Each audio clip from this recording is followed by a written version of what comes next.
Hello बच्चों, हम लोग पढ़ेंगे इस लेक्चर में न्यूक्लियोफिलिक सब्स्टिट्यूशन रिएक्शन आपका हैलो एरिन्स में क्यों नहीं होता है। तो सबसे पहले हमको सीधा हमको आंसर टिक करना है, why nucleophilic substitution reaction not occur in hello arenes. ये आपके 4 रीजन हैं। लिखने के लिए बात आए तो चारों रीजन हम लोग लिखेंगे, लेकिन अगर हमको टिक करना है जिसमें से कोई भी मिलेगा तो आपका सही है। नंबर 1 आपका रेजोनेंस की वजह से। नंबर 2 जिस कार्बन पे आपका हाइड्रोजन अटैच होता है उस कार्बन का हाइब्रिडाइजेशन sp2 है। नंबर 3 अगर हम हाइड्रोजन को हटा भी देते हैं तो जो आपका फिनाइल कैटायन बनेगा या फिनाइल कार्बोकैटायन बनेगा वो आपका हाईली अनस्टेबल होता है। और थर्ड रीजन अगर हमको SN2 रिएक्शन कराना है तो न्यूक्लियोफाइल जब बेंजीन रिंग पे अटैच करेगा तो बेंजीन रिंग उसको बहुत तेज़ी से अपने तरफ से क्या करेगा, रिपल करेगा। तो ये 4 रीजन है, 4 रीजन आपको टू द पॉइंट जानना है और इसी 4 रीजन की वजह से आपका जो हैलो एरिन्स होता है वो आपका न्यूक्लियोफिलिक सब्स्टिट्यूशन रिएक्शन नहीं करता है। ठीक है ना। तो हम लोग इसी को सीखेंगे, इसी को जानेंगे, 1 बाय 1 हम लोग समझते हैं। सबसे पहले हम लोग समझने जा रहे हैं जिसका रीजन है आपका रेजोनेंस। तो हम सबसे पहले समझते हैं यहाँ रेजोनेंस का क्या रोल है और क्यों रेजोनेंस की वजह से आपका न्यूक्लियोफिलिक सब्स्टिट्यूशन रिएक्शन नहीं होता। तो थोड़ा आप डिटेल में देखिए, बढ़िया से बहुत प्यार से समझने की कोशिश करिए। न्यूक्लियोफिलिक सब्स्टिट्यूशन रिएक्शन में हो क्या रहा है। न्यूक्लियोफिलिक सब्स्टिट्यूशन रिएक्शन में आपका कोई भी मतलब R मैंने एल्किल ग्रुप लगा दिया, ये आपका एक न्यूक्लियोफाइल है। कोई भी आपका ये आपका एक सपोज करो यहाँ हैलोजन है, कोई भी आपका एक न्यूक्लियोफाइल आता है और जो इस हैलोजन को यहाँ से हटाता है और इसकी जगह खुद ऑक्युपाई कर लेता है और आपका यही सिंपल साधारण सा न्यूक्लियोफिलिक सब्स्टिट्यूशन रिएक्शन होके चला जाता है।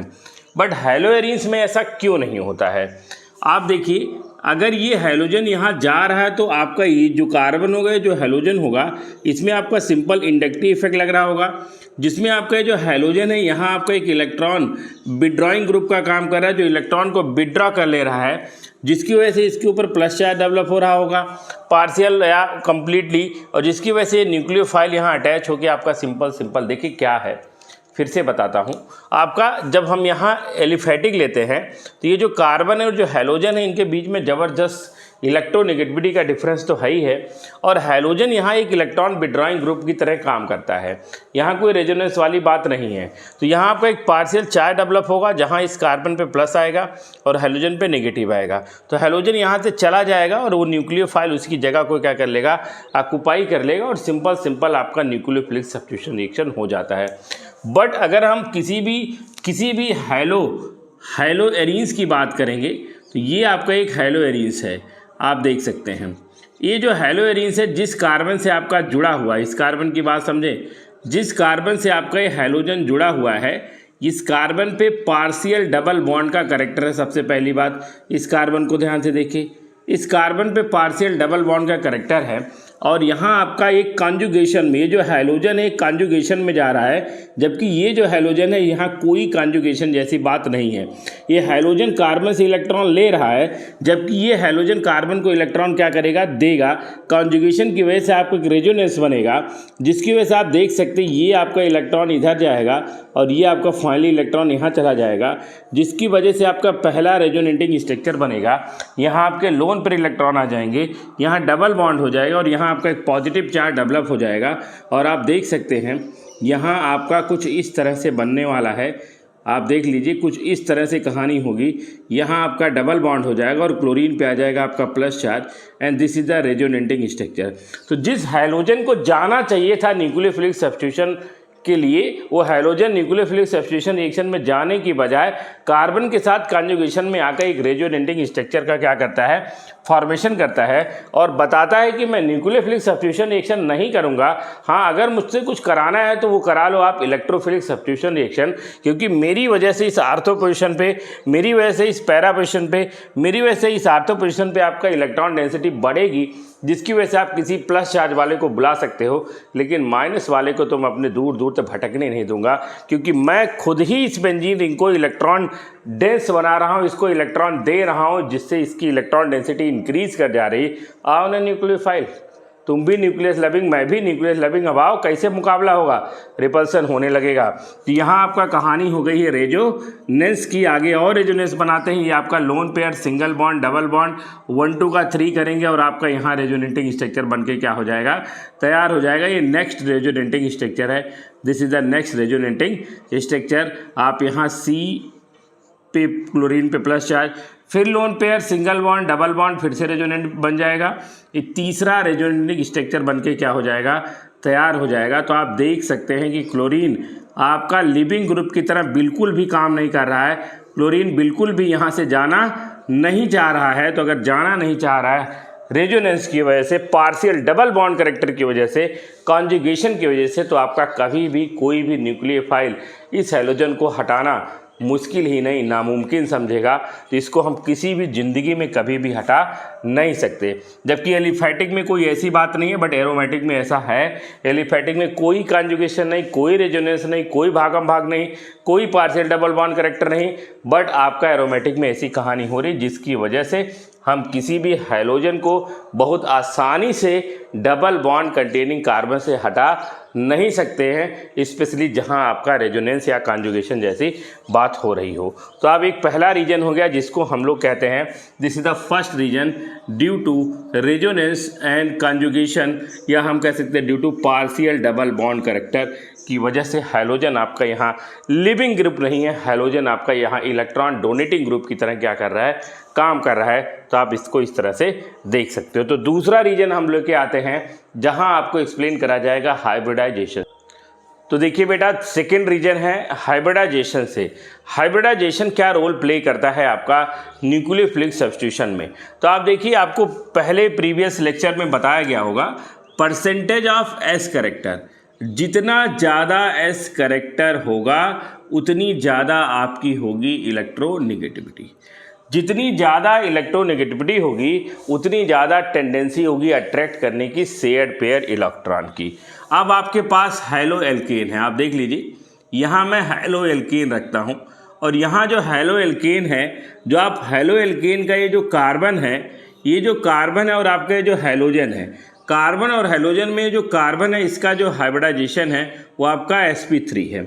sp3 हाइब्रिडाइजेशन में क्या खास बात है, खास बात ये है कि यहाँ जो s परसेंटेज है, s का अगर हम परसेंटेज फाइंड करते हैं तो मात्र 25% है। अगर हम दूसरे से कंपेयर करते हैं, हैलो एरीन से कंपेयर करते हैं, तो मैंने हैलो एल्केन का यहाँ लिख दिया। अब ये कंपेयर करने जा रहे हैं हैलो एरीन से। तो जो एरीन है, जो बेंजीन है, जिस कार्बन पे आपका हैलोजन अटैच है उसी कार्बन पे आपका डबल बॉन्ड का करेक्टर होता है। तो यहाँ मैं यहाँ पे एक क्लोरीन और लगा देता हूँ। इस कार्बन का अगर हम हाइब्रिडाइजेशन चेक करेंगे बेटा, तो इस कार्बन का जो हाइब्रिडाइजेशन है आपका हो sp2। sp2 आएगा तो एस करेक्टर का जो परसेंटेज है, परसेंटेज ऑफ एस करेक्टर आपका 33.33%। तो आप देख सकते हो जो हैलो एल्केन है उसमें एस परसेंटेज है महज 25% और जो आपका हैलो एरीन है उसमें एस परसेंटेज है 33.33%। और जितना ज़्यादा एस करेक्टर होता है उतनी ज़्यादा इलेक्ट्रोनेगेटिविटी होती है। कहने का मतलब आपका यहाँ जो क्लोरीन है आपका एक लिविंग ग्रुप की तरह काम नहीं करेगा। ये क्लोरीन को आपका ये कार्बन अपनी तरफ क्या करेगा, अट्रैक्ट करेगा। ये आपका जो क्लोरीन है, इस क्लोरीन को आपका ये कार्बन अपनी तरफ क्या करेगा, अट्रैक्ट करेगा। तो कहने का मतलब ये क्लोरीन आपका जाने वाला नहीं है, क्योंकि ये कार्बन इसको बहुत तेज़ी से अपनी तरफ क्या करके रखा है, खींच के रखा है, जिसकी वजह से जो कार्बन और क्लोरीन का जो बॉन्ड लेंथ है, अगर हम बॉन्ड लेंथ की बात करें तो 169 पिकोमीटर हो जाता है। और यहाँ आपका ऐसा कोई बात नहीं, कार्बन पे कोई इलेक्ट्रोनेगेटिविटी वाली बात नहीं है। तो आप यहाँ पे देख सकते हैं, यहाँ कार्बन और क्लोरीन में अगर हम बॉन्ड लेंथ की बात करेंगे तो बॉन्ड लेंथ आपका 177 पिकोमीटर। तो आप देखिए हैलो एल्केन में जो बॉन्ड लेंथ है, हैलो एल्केन में जो बॉन्ड लेंथ है वो बॉन्ड लेंथ है आपका 177 पिकोमीटर, और जो आपका हैलो एरीन्स है जो उसमें बॉन्ड लेंथ है आपका 169 पिकोमीटर। यहाँ आपका कार्बन इलेक्ट्रोनेगेटिव है और यहाँ कार्बन में कोई ऐसी बात नहीं है। हेलो एरिन्स में कार्बन अपने क्लोरीन को अपनी तरफ अट्रैक्ट करके रखेगा, जिसकी वजह से आपका क्लोरीन बिल्कुल भी लिविंग ग्रुप की तरह काम नहीं करता है, जबकि हेलो एल्केन में आपका कार्बन क्लोरीन को अपनी तरफ अट्रैक्ट नहीं कर रहा है और यहाँ आसानी से क्लोरीन कार्बन का साथ छोड़ सकता है। इसीलिए हेलो एल्केन में न्यूक्लियोफिलिक सब्स्टिट्यूशन रिएक्शन होता है और हेलो एरिन्स में न्यूक्लियोफिलिक सब्स्टिट्यूशन रिएक्शन नहीं होता है। तो दूसरा रीजन आपका निकल के आया, जिसका मतलब है हाइब्रिडाइजेशन। तीसरा आपका हो जाएगा इनस्टेबिलिटी ऑफ फिनाइल कैटायन। तो हम थर्ड रीजन देखते हैं इसके तुरंत बाद। अच्छा, अगर हम सोचे SN1 मैकेनिज्म को फॉलो करके देखते हैं कि भाई एक SN1 होता है, यूनिमॉलिकुलर न्यूक्लियोफिलिक सब्स्टिट्यूशन रिएक्शन, जिसमें आपका कार्बोकैटायन इंटरमीडिएट बनता है। उसको चेक करके देखते हैं। अगर हम चाहते हैं, भाई कोई बंदा कहता है कि सर हम किसी भी तरीके से कोई मेहनत करके क्लोरीन को एरोमेटिक कार्बन से क्या करेंगे, हटाएंगे। मतलब आपका ये जो कार्बन है एरोमेटिक वाला, जिस पे आपका हैलोजन लगा हुआ है, इस कार्बन से हम हैलोजन को किसी न किसी तरीके से चलो हटाने की क्या करते हैं, कोशिश करते हैं। तो मैं बना देता हूँ, पूरा का पूरा ही बना देता हूँ, है ना। ये आपका क्लोरोबेंजीन है, ठीक है, सिंपल। अब आपका यहीं पे आप एक ले सकते हो, क्या यहाँ पे आप लिख लो, यहाँ लिख दिया मैंने CH3, ये आपका हाइड्रोजन, ये आपका क्लोरीन, ये आपका एलिफेटिक है, ये आपका एरोमेटिक है। अब क्या करते हैं, दोनों में हम इंटरमीडिएट बनाते हैं कार्बोकैटायन। सिंपल हम लोग यहाँ पे क्या करते हैं, इंटरमीडिएट बनाने की कोशिश करते हैं। तो कोशिश क्या करेंगे भाई, किसी भी तरीके से, चलो हम गलती ही सही, अभी मैं क्लोरीन को यहाँ से हटाता हूँ और यहाँ चेक करता हूँ इस कार्बन का जो हाइब्रिडाइजेशन है वो आपका sp2। मतलब ये जो कार्बन है ये आपका कार्बन है इलेक्ट्रोनेगेटिव। कैसा कार्बन है भैया, इलेक्ट्रोनेगेटिव कार्बन है, क्योंकि इसमें S% की वैल्यू उसके रिस्पेक्ट में क्या है, आपका ज़्यादा है, जिसकी वजह से ये जो मेरा कार्बन है, इस कार्बन पे आएगा पहले। अगर मैं क्लोरीन को हटाता हूँ तो क्लोरीन को हटाने के बाद इस कार्बन पे आने वाला है प्लस चार्ज, और जैसे प्लस चार्ज आएगा इसका नाम होता है फिनाइल कैटायन। क्या नाम होता है, फिनाइल कैटायन या फिनाइल कार्बोकैटायन की बात करेंगे। और यही मैं एलिफेटिक वाले में बनाता हूँ। जब आपका एलिफेटिक में बनेगा, ये क्लोरीन यहाँ से जाएगा तो यहाँ देख लीजिए आपका साथ में इस कार्बन के ऊपर कैसा चार्ज आएगा बेटा, प्लस चार्ज। इसका नाम होता है कार्बोकैटायन। इसको फिनाइल कार्बोकैटायन कह सकते हैं और उसको हम लोग सिंपल क्या कहते हैं, कार्बोकैटायन। जो यहाँ पे कार्बोकैटायन है और यहाँ पे जो कार्बोकैटायन है, दोनों को बहुत ज़्यादा ध्यान से समझने की ज़रूरत है। यहाँ पे जो कार्बोकैटायन है, इस कार्बोकैटायन को अपने बगल वाले कार्बन से बिल्कुल भी हाइपर कॉन्जुगेशन जैसी कंडीशन नहीं मिल रहा है, क्योंकि ये जो कार्बन है उसके बगल वाले कार्बन पे आपका अनसैचुरेशन नहीं होना चाहिए। बगल वाले कार्बन का हाइब्रिडेशन sp3 होना चाहिए। तो आपका बगल वाले कार्बन का जो हाइड्रोजन होगा वो आपका आसानी से अपने इलेक्ट्रॉन को दे देगा और यहाँ आपका डबल बॉन्ड क्रिएट हो जाएगा। बट ऐसा यहाँ बिल्कुल भी नहीं है। हाइपर कॉन्जुगेशन में जिस कार्बन के ऊपर प्लस चार्ज होगा उसके बगल वाले कार्बन पे एक अल्फा हाइड्रोजन होना चाहिए और उस कार्बन का हाइब्रिडेशन sp3 होना चाहिए, जिसकी वजह से इस पॉजिटिव चार्ज को हटाने में ये हाइड्रोजन बहुत ही इंपॉर्टेंट रोल प्ले करेगा। ये हाइड्रोजन अपने इलेक्ट्रॉन को इस कार्बन को दे देता है, जिसकी वजह से इस कार्बन पे नेगेटिव चार्ज डेवलप होगा और ये प्लस माइनस मिलके आपका यहाँ क्या बना लेते हैं बेटा, डबल बॉन्ड, और ये पॉजिटिव चार्ज क्या हो जाता है, खत्म हो जाता है। जबकि आपका यहाँ पे देखेंगे फिनाइल कैटायन में यहाँ जो कार्बन है जिस पे प्लस चार्ज है, इसके बगल वाले कार्बन का भी हाइब्रिडेशन sp2 है, इसके इधर बगल वाले का भी sp2 है, जिसकी वजह से आपका जो फिनाइल कैटायन है पूरी तरह से अनस्टेबल हो जाता है। और इसकी अनस्टेबिलिटी की वजह से हम यहाँ SN1 मैकेनिज्म को भी कभी फॉलो नहीं करा पाते हैं। तो आपका जो फिनाइल कैटायन अनस्टेबल होने की वजह से आपका SN1 मैकेनिज्म भी पॉसिबल नहीं है। नेक्स्ट हम लोग बात करेंगे SN2 मैकेनिज्म के बारे में कि आपका अगर SN2 मैकेनिज्म होगा तो क्यों नहीं होगा और ऐसा क्या रीजन आ जाता है आपका हेलो एरिन्स के अंदर जो आपका SN2 मैकेनिज्म को ओबे नहीं करता है। तो यहाँ देखते हैं हम लोग। अब देखिए बेटा, फोर्थ जो हमको इन्फॉर्मेशन देनी है वो आपका है रिपल्सन। यहाँ रिपल्सन का क्या मतलब निकल के आता है आप समझिए। रिपल्सन मतलब आपका जो न्यूक्लियोफाइल आएगा उसको आपका हेलो जो एरिन्स होगा वो पूरी तरह से खदेड़ देगा, भगा देगा, रिपल कर देगा। और ऐसा क्यों करता है उसका भी रीजन आपको समझ में आना चाहिए। SN1 क्यों नहीं करता, पता लग गया, फिनाइल कैटायन आपका अनस्टेबल होता है, आपका बिल्कुल भी हाइपर कॉन्जुगेशनली आपका स्टेबलाइज नहीं हो पा रहा है, जिसकी वजह से फिनाइल कैटायन अनस्टेबल होने की वजह से आपका SN1 मैकेनिज्म नहीं होता है। तो हम कहते हैं भैया बैक साइड साइड से ले आते हैं, SN2 करा लेते हैं। तो SN2 में होता क्या है कि SN2 में ये आपका होता है, अगर हम किसी भी नॉर्मल हैलो एल्केन की बात करते हैं तो SN2 में होता कि आपका जो न्यूक्लियोफाइल है इधर से क्या करता है, अप्रोच करता है। क्यों? क्योंकि यहाँ आपका पार्शियल नेगेटिव होता है, यहाँ आपका पार्शियल पॉजिटिव होता है। सामने से आएगा तो आपका ये न्यूक्लियोफाइल में रिपल्सन होगा, प्रॉपर कोलिजन नहीं हो पाएगा, ओरिएंटेशन सही नहीं है तो प्रोडक्ट नहीं बनेगा। ये तो आपकी कहानी हो गई हैलो एल्केन के बारे में। तो यहाँ आपका रिएक्शन हो जाता है आराम से, चेंज इन कॉन्फ़िगरेशन और पता क्या नहीं क्या क्या बात करते हैं।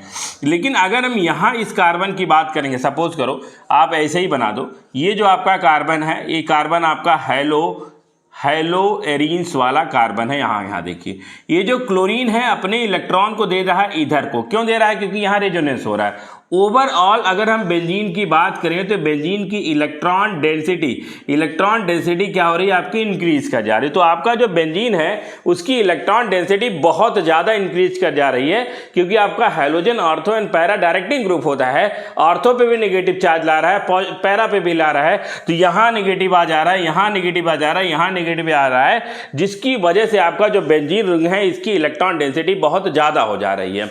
और जब इलेक्ट्रॉन डेंसिटी बहुत ज़्यादा हो रही, किधर से भी अगर न्यूक्लियोफाइल इधर आने की कोशिश करेगा तो यहाँ क्या फेस करेगा, यहाँ फेस करेगा रिपल्सन। तो आपका ये क्लोरीन को हटा ही नहीं पाएगा और आपका SN2 मैकेनिज्म भी आपका यहाँ पे नहीं होगा। तो आप समझ लीजिए 4 रीजन मैंने बताए, ये 4 रीजन आपके दिमाग में एकदम से बैठा लीजिए कि आपका hello arenes nucleophilic substitution reaction क्यों नहीं देता है। पहला रीजन है आपका रेजोनेंस कॉन्जुगेशन, आपका पार्शियल डबल बॉन्ड कैरेक्टर है, जिसकी वजह से आपका क्लोरीन इलेक्ट्रॉन विड्रॉ न करके इलेक्ट्रॉन डोनेट करके रेजोनेंस में पार्टिसिपेट हो रहा है। तो आपका वो जाना नहीं चाह रहा है, वो आना चाह रहा है, इसीलिए आपका ऐसा कोई रिएक्शन नहीं होता है। दूसरा मैंने रीजन बताया आपका हाइब्रिडाइजेशन में देखेंगे तो जो कार्बन है उसका हाइब्रिडेशन sp2 है, इलेक्ट्रोनेगेटिविटी ज़्यादा होने की वजह से कार्बन क्लोरीन का बॉन्ड लेंथ बहुत छोटा हो जा रहा है, 169 पिकोमीटर हो जा रहा है, जिसकी वजह से आपका वहाँ पे न्यूक्लियोफिलिक सब्स्टिट्यूशन नहीं हो रहा है। तीसरा जो मैंने रीजन बताया आपका इनस्टेबिलिटी, मतलब किसी तरीके से आप जोर जबरदस्ती करके क्लोरीन को हटा लिए तो कार्बन जो आपका एरोमेटिक कार्बन उस पर प्लस आ जाएगा, उसको कोई स्टेबलाइज नहीं कर रहा, कोई हाइपर कॉन्जुगेशन जैसा कंडीशन क्रिएट नहीं हो रहा है। तो आपका फिनाइल कैटायन अनस्टेबल होने की वजह से SN1 मैकेनिज्म भी ओबे नहीं होता है। तीसरा जो क्लोरीन है वो इलेक्ट्रॉन जब देना ही चाह रहा है, जिसकी वजह से आपके ऑर्थो पोजीशन पैरा पोजीशन पे इलेक्ट्रॉन डेंसिटी क्या हो जा रही, बढ़ जा रही है। और अगर न्यूक्लियोफाइल आया बैक कहीं साइड से अटैक करने की कोशिश करेगा तो आपका जो बेंजीन हो बहुत तेजी से लात मारेगा और आपका न्यूक्लियोफाइल अपने घर की तरफ निकल लेगा, क्योंकि वो खुद ही नेगेटिविटी इलेक्ट्रॉन डेंसिटी ज़्यादा लिए हुए है, तो किसी भी नेगेटिव वाले को अपने अगल बगल दूर दूर तक भटकने नहीं देगा। इसी वजह से आपका न्यूक्लियोफिलिक सब्स्टिट्यूशन रिएक्शन नहीं होता है। होपफुली आपको ये बात समझ में आई। नेक्स्ट लेक्चर में हम लोग बात करेंगे कि इस क्लोरीन को हटाएं तो हटाएं कैसे, क्या जुगाड़ बनाएं, किस तरीके से हम इस क्लोरीन को रिप्लेस कर सकें। तो नेक्स्ट लेक्चर के लिए आप पढ़ते रहिए, अच्छे से रहिए, खुश रहिए, आबाद रहिए। Thank you very much for